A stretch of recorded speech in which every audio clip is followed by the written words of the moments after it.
Hello, I'm Dennis Snow, and this is Speaking of Service Excellence. I once saw a comedian talking about the differences between dating and marriage. She pointed out things like when you're dating, you picture yourselves growing old together. When you're married, you just wonder who's going to die first.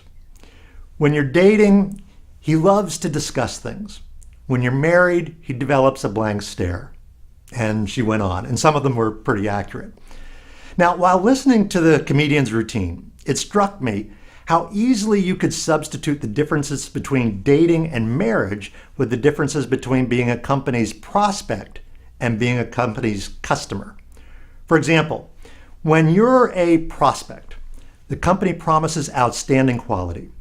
When you're a customer, the service rep tells you the quality would have been better if you'd only purchased the platinum package.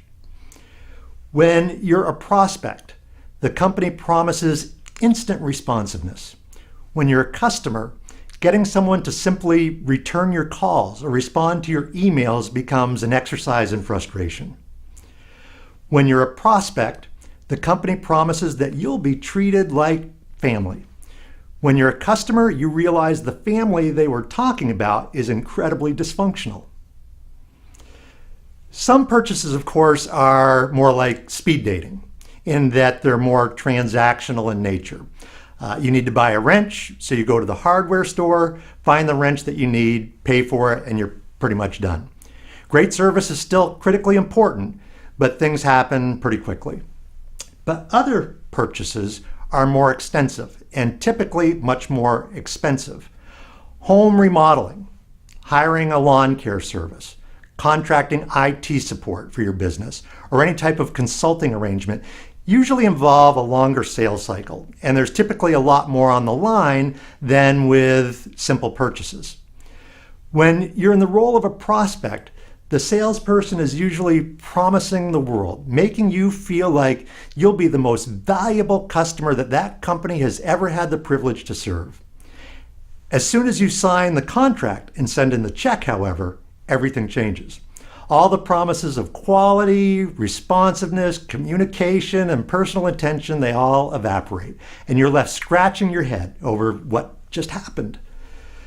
The best companies know that the critical time in the relationship is what happens immediately after the contract is signed. They make sure that what they said would happen does happen. They make sure that everything is as good as they promised or even better than they promised. The best companies know that the loyalty factor is never more fragile than that moment between signing the contract and delivering the service or product. Any company can follow these three simple rules for demonstrating that a customer is as valuable to them as a prospect. Number one, do what you said you were going to do with the quality you promised. Number two, do it when you said you would do it. And number three, show that you care about me as a customer. If you do these three things, I'll sing your praises to anyone who will listen. I'll be your best salesperson, and you don't even have to pay me. If you don't do these three things, I'll still talk, but it won't be the kind of talk I think you're looking for. And the bigger the gap between how you treated me as a prospect and how you treat me as a customer, the more likely I'll end up in the future as an eager prospect of one of your competitors. So here's something to think about. Are you treating your current customers with the same care and attention as you do with prospects?